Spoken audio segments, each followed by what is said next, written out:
तो बच्चों अब इस वीडियो में मैं आपको बताऊंगा कुछ चीजें हैं विद्युत की सुचालक और कुछ हैं विद्युत की कुचालक। इसका क्या मतलब है? इसका मतलब ये है कि कुछ पदार्थ ऐसे हैं जिसमें होकर बिजली बह सकती है। जैसे आपने देखा है हम बिजली का तार लगाते हैं तो बिजली प्लग से लेके और पंखे तक आ जाती है, क्योंकि उस बिजली के तार के अंदर ऐसा पदार्थ है, ऐसी धातु है जिसमें कि बिजली बह के बिजली के प्लग से लेकर और पंखे या बल्ब तक पहुंच सकती है। ऐसी चीजें कौन कौन सी हैं जिसमें बिजली बह सकती है? ये देखिए, ये सारी चीजें मतलब लगभग सभी धातुएं जैसे लोहा, तांबा, एल्युमिनियम, यहाँ तक कि सोना और चांदी, ये सब चीजें बिजली की सुचालक हैं। इन्हें कहते हैं गुड कंडक्टर्स ऑफ इलेक्ट्रिसिटी। और पेंसिल का लेड जो होता है, जिस पेंसिल से हम लिखते हैं, उस पेंसिल का लेड जो ग्रेफाइट होता है वो भी विद्युत का सुचालक है। अब कौन सी चीजें हैं जिसमें विद्युत नहीं बह सकती?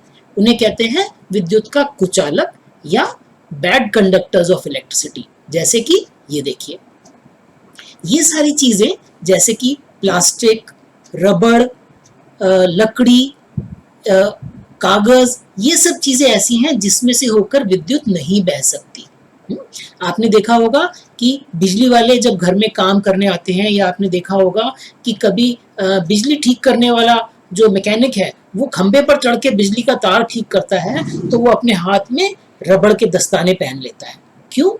क्योंकि रबड़ में से होकर बिजली नहीं बह सकती और उसके हाथ में बिजली का झटका नहीं लगेगा। तो इसलिए हमारे लिए ये जानना बहुत जरूरी है कि कौन सी चीजें बिजली की सुचालक है और कौन सी चीजें कुचालक। तो इसके ऊपर मैं आपको कुछ प्रयोग करके दिखाता हूँ। अब आप ये देखिए, ये हमारे पास सामान है, ठीक है। इसमें आप देख रहे हैं हमारे पास धातु की क्या चीज़ें हैं। हमारे पास कुछ चाबियां हैं, हमारे पास एक कैंची है, जिस कैंची का जो काटने वाला हिस्सा है ये धातु का है और इसका जो पीछे का हैंडल है ये प्लास्टिक का है। ऐसे ही हमारे पास ये एक चाकू भी है, चाकू का ब्लेड धातु का है और उसका पीछे का हिस्सा प्लास्टिक का है। ऐसे आपने देखा होगा कि बिजली वाले जो है ये ऐसा प्लायर यूज़ करते हैं तार काटने के लिए, बिजली के तार जोड़ने के लिए। इसमें आगे का हिस्सा तो धातु का होता है जिससे वो कस के तार को पकड़ सके, लेकिन पीछे का हिस्सा उसके ऊपर प्लास्टिक चढ़ी होती है, ठीक है। तो अब देखिए इससे कुछ प्रयोग करके दिखाते हैं। अब ये जो हमारा एलईडी बल्ब का सर्किट है जो हमने अभी अभी आपके सामने चलाया था, इसमें अगर हम ये तार सीधा जोड़ देते हैं तो ये एलईडी बल्ब जलने लगता है। क्यों? क्योंकि अभी हमारा सर्किट पूरा है, यहाँ से तार में से करंट आ रहा है, बल्ब में जा रहा है और यहाँ से वापस जा रहा है, ठीक है। लेकिन अगर मैंने यहाँ पर इसको खोल दिया तो अब यहाँ से और इसके बीच में करंट नहीं जा सकता, इसलिए ये बल्ब बुझ गया। जब मैं इसको टच कराऊंगा तभी जब मैं इसको टच कराऊंगा तभी ये बल्ब जलेगा।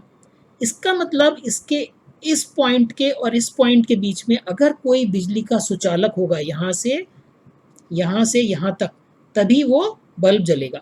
अब देखिए, अब जैसे ये चाबी लेता हूँ मैं पहले, तो इस चाबी के एक तरफ मैं ये एलईडी का तार लगाता हूँ और इसके चाबी के दूसरी तरफ मैं ये सेल का तार लगाता हूँ।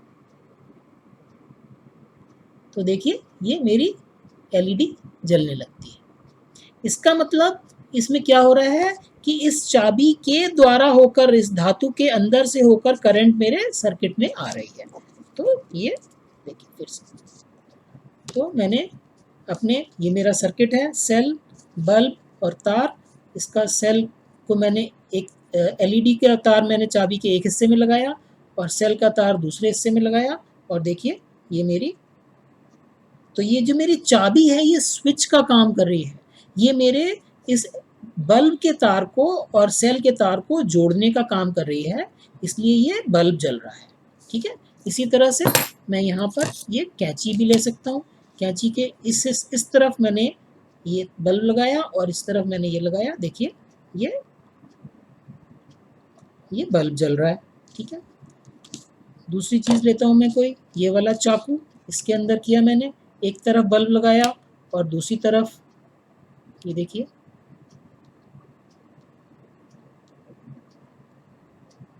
ठीक है, चल रहा है। लेकिन अगर यही काम हम प्लास्टिक के हिस्से से करेंगे तो आप देखेंगे क्या होता है। देखिए, अब मैंने बल्ब का तार इस सब प्लास्टिक पे लगाया और सेल का तार इधर प्लास्टिक पे लगाया, लेकिन अब ये मेरा बल्ब नहीं जल रहा है, ठीक है, क्योंकि प्लास्टिक बिजली की कुचालक है। इसी तरह से अब आपको ये समझ में आएगा कि जो हमारे घर में कभी बिजली का काम करने वाला आता है और वो ऐसा प्लायर यूज़ करता है, तो उस प्लायर के पीछे प्लास्टिक चढ़ा होता है। क्यों? क्योंकि अगर मैं इस आगे के हिस्से से बिजली का तार पकड़ता हूँ तो यहाँ तो करंट आएगा, लेकिन यहाँ प्लास्टिक है तो जो बिजली का काम करने वाला है उसके हाथ में करंट नहीं आएगा, क्योंकि प्लास्टिक में से करंट बह के मेरे हाथ में नहीं आ सकता। तो जो मैं ये काम कर रहा हूँ मुझको बिजली का झटका नहीं लगेगा, ठीक है। इसी तरह से आप ये भी देखिए कि जितने भी बिजली के तार होते हैं, बिजली के तार होते हैं, उसके अंदर तो धातु होती है, तांबे की, एल्युमिनियम की या लोहे की, ये जो तार होते हैं इसके अंदर। आपको मैं दिखाता हूँ और एक फोटो से। अपने ऐसे अलग अलग तरीके के तार होते हैं, है ना। तो उन तारों के अंदर अंदर तो धातु या तांबे का तार होता है, क्योंकि तांबा बहुत अच्छा सुचालक है, लेकिन उसके ऊपर प्लास्टिक या रबड़ चढ़ी होती है, जिससे कि अगर उस तार को हम ऊपर से पकड़ें तो हमें करंट ना लगे, ठीक है। तो ये इससे आपको समझ में आएगा कि इन प्रयोगों से आपको समझ आ गया कि कौन सी चीज़ें बिजली की सुचालक है और कौन सी कुचालक है। अब मैं आपको एक मज़ेदार सवाल पूछता हूँ। आपको पता है कि पानी बिजली का सुचालक है या कुचालक? तो चलिए हम ये प्रयोग करके देखते हैं कि पानी बिजली का सुचालक है या कुचालक। तो अब देखिए, इस प्लास्टिक की कटोरी में मैंने पानी भर दिया है और अब मैं इसको टेस्ट करूँगा कि इसमें से बिजली बह सकती है या नहीं।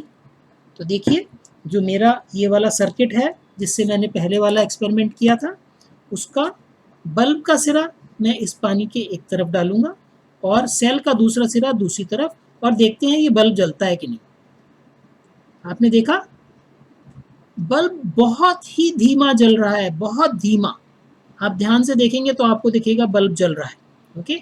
इसका मतलब पानी बिजली का बहुत हल्का चालक है, बिल्कुल कुचालक भी नहीं है। ऐसा नहीं कि उसमें बिल्कुल करंट नहीं बह सकती, लेकिन ऐसा भी नहीं है कि वो बहुत धातु के बराबर जो है वो बिजली को बहा सके। इसको थोड़ा सा बढ़ाने के लिए हम एक तरीका कर सकते हैं। अगर मैं पानी में थोड़ा सा नमक मिला दूं तो मैं आपको दिखाऊंगा कि बिजली से ये पानी बिजली का थोड़ा अच्छा सुचालक बन जाएगा। तो इसमें मैंने पानी डाल दिया है, इसको मैं मिक्स कर देता हूँ।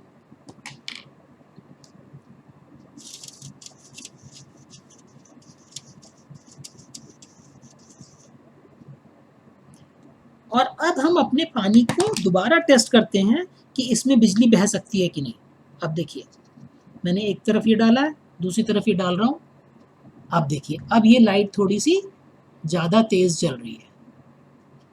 इसका मतलब क्या हुआ कि जो सादा पानी था, साफ पानी, वो तो बहुत कम बिजली उसमें बह सकती थी, बहुत हल्की लाइट जल रही थी। लेकिन जब मैंने इसमें थोड़ा नमक मिला दिया तो अब ये थोड़ी तेज़ जल सकती है। इसका मतलब नमक डालने से वो थोड़ा अच्छा सुचालक बन गया, लेकिन अभी भी ये उतना अच्छा सुचालक नहीं बना है जैसे कि धातु होती है। तो अब आपको समझ आ गया, पानी जो है वो बिजली का ना बहुत अच्छा सुचालक है, ना बिल्कुल बिजली रोकने वाला कुचालक है, ये बीच की चीज़ है। तो बच्चों, आज की बिजली की क्लास में आपको मज़ा आया ना? अब आप समझ गए कि बिजली हमारे जीवन में कितनी ज़्यादा इम्पॉर्टेंट है। आप ये भी समझ गए कि बिजली बहुत ज़रूरी है, इम्पॉर्टेंट है, लेकिन साथ में ख़तरनाक भी है। तो इसलिए आप छोटे सेल को के तार को छू सकते हो, लेकिन बिजली के जो हमारे घर में बिजली है उसके तार को कभी नहीं छूना है, ठीक है। इसलिए अब बिजली के बारे में पढ़िए, उसको समझिए, और इस वीडियो के बाद में मैं नीचे आपको कुछ लिंक दूंगा, उस पर थोड़े से सवाल भी हैं। तो मैं चाहता हूँ आप वो सवाल पूरे करें और हमें बताएं कि आपको क्या क्या समझ में आया। अगर कोई ऐसी चीज़ है जो आप पूछना चाहते हैं तो आप नीचे वीडियो के नीचे कमेंट लिख के पूछ सकते हैं, हम उसका जवाब भी आपको देंगे। चलिए, हमें आशा है आपको ये साइंस का मज़ेदार वीडियो पसंद आया होगा। इसको पढ़िए, इसको दोबारा देखिए, अपने दोस्तों को भी दिखाइए, नीचे दिए सवालों के जवाब दीजिए और थोड़े दिन बाद हम आपके लिए कुछ और नए साइंस के मज़ेदार वीडियो लेकर आएंगे। Bye bye.